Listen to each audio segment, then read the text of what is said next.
You're watching Iowa Live on CW Iowa 23. Good morning, everybody. It's 7:40 right now. Welcome back to Iowa Live as we are all excited to talk to the fire chief from the city of Des Moines. John DeKipp is joining us in studio right now. Good to see you, man. Good morning. Good morning. You are just glowing here because there is some big news that is going on, and we're getting things started here today and let people know that the new construction of a facility we've talked about for quite some time is going to be finally up and going. And this is all courtesy of the 1 cent sales tax, Jackie, that we've been talking about as well. Well, John, thank you so much for joining us today. It's nice to see that something is working, and proof is in the pudding with what's happening with you guys, correct? Sure. A lot of people will remember that in 2014 we did a fire station study, and we kind of reaffirmed what we already knew, that in the northeast part of Des Moines, we needed a facility that essentially cut the distance in half from the most northeastern station to the corporate city limits. And so East 42nd and Hubble is going to be the location of our newest fire station, which would be fire station number 11.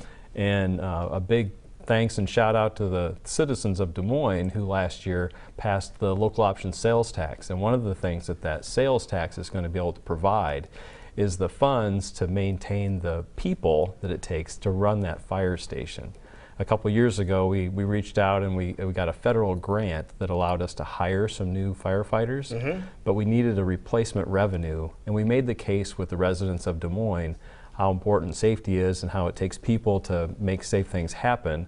And they said yes on that local option sales tax, and we're very appreciative of that, and that will allow us to have the capacity to staff that new fire station. Take us through the scenario of currently, if there is an emergency in that corridor of our neighborhood, where would the emergency crew need to come from, and how long would it take roughly to get up in that area? Well, if you look northerly or easterly, our Station 7 is at basically the Taco John's. It's behind that at East 12th and Euclid. Okay. And at Easton and Hubble is our fire station number 3. So if something happens in the far northeast corner of the city, we always send the closest unit, no matter what. Where it is, yeah. And it would probably come from one of those 2 locations. In the last couple of years, we've partnered with Altoona, and we've taken a part of our northeast and a part of their northwest and said we are going to collaborate in this area. So it's been a good relationship, and that will continue. But by our placing a station at East 42nd and Hubble, we'll cut down our internal response time quite a bit. You literally go from a 2-mile drive to the corporate city limits to a 1-mile drive. Right, So it is in half. It's in half. It's literally cut in half. Now, let's, again, for those people that might not be able to picture in their mind where this fire station is going, what are some landmarks in that area where this fire station is going? Well, a lot of people, when they go northeast on Hubble, where Euclid is about East 38th, a very busy intersection there. There's a Quick Trip there, and there's an old school there. And just further northeast, I think of it as the area that's a little, it's less congested. It's not as fast. It has better visibility. So for me, it would have been the Relax Inn, but we tore that down to build the new fire station. There's a hardware store at that location.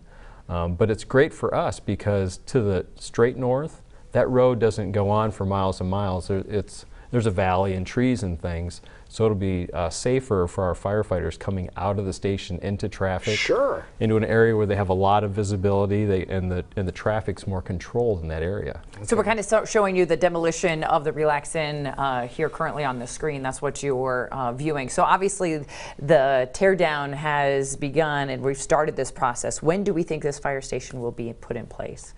We are, I think we have our last urban design review board process hasn't happened yet, but we are at the 100% of the design documents, about 70% of the construction documents. By the end of 2019, everything will go out to bid, and this will be completed actually in 2021. All right, so they're going to do it in short order. They're going to say, hustle along, get this thing built. Sure, that's the whole idea. All right, now how many firefighters will be housed here? Well, the station will have 3 bays, so it will have space for a fire engine, a truck, and an ambulance. It'll start off with 1 crew because we have an academy going on now. We're going to have one next year, and so as we add the additional people, we'll staff it up. And how many are on a crew, typically? And an ambulance is 2 people, and on an engine or a truck, that's normally 3. So eventually, you'd have 8 or 10 people stationed there to staff all 3. Well, most days it will start off with 3 or 4 people. That is awesome. Let's talk about how Fire Station 11 is going to be different from anything else we've seen in this area, how it's built with the mindset of not only being great for your people that are going to be staffing it, but also the community. Well, yeah, all the story right now is about what's being torn down, but we're pretty excited about what we're going to build. We looked around the metro and went down to the Kansas City area to find some best practices. And a decade ago, the Iowa legislature and the governor recognized how dangerous cancer is in the fire service, and that became a part of the protections that we have. And when we build this facility, one of the biggest things is going to be how we mitigate all of the chemicals and things that we're exposed to. So we'll have best practices for how we get rid of the big chunks of stuff, but you won't have to go from riding the truck into the clean parts of the station.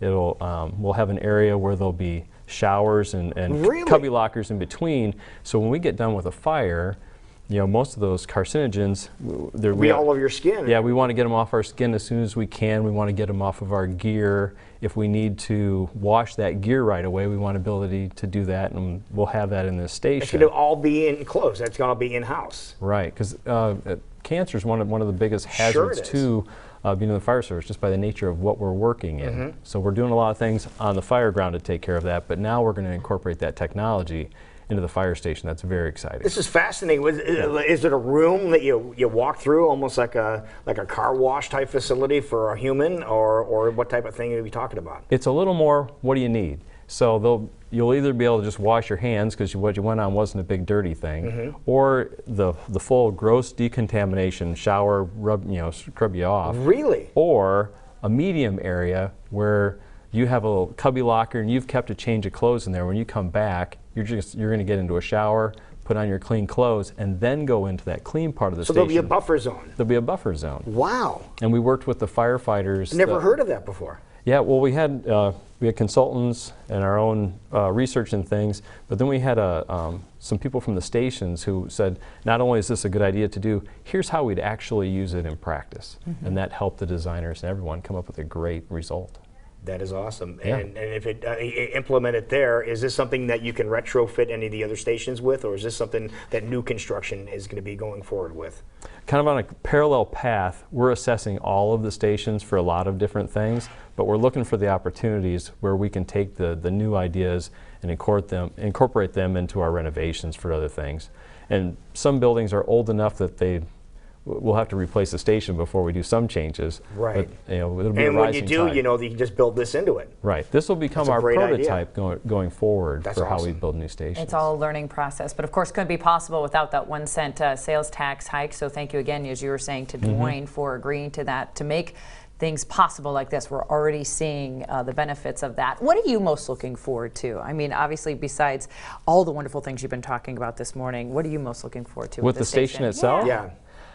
I'm kind of excited because of the amount of collaboration that's gone into this operationally for the area as well as the station. So we're going to continue to work with our neighbors. Altoona Fire Department's been great. There'll be a portion of this where we can train together. There'll be a classroom as well as a training stairs and things in the back. So this will, other than our administrative building, this will probably be one of our most capable facilities for working with other people. We like to use our facilities to make them available to the public to come in and have them be a meeting room. So this is really a great opportunity to be a part of the community, not just to respond to it. That helps us elevate people's knowledge about being safe. We become a friendly face, and it builds a relationship for us long term between the fire department and the community. Well, you guys are always friendly faces, you know that, and then that part of the city is going to be, service beyond all beliefs coming up here in just a couple of years. So we're looking forward to that. Cannot wait for that opening. I can't wait either. I can see John jumping on the truck going, I'm going for a ride, the first fire call, okay? That's pretty cool. Well, thank you for the update today and keeping us informed, and we look forward to checking back in with you soon. You bet, anytime. Thank you so much, sir, and thank you for everything you guys do to keep everybody safe. You're welcome. Appreciate it.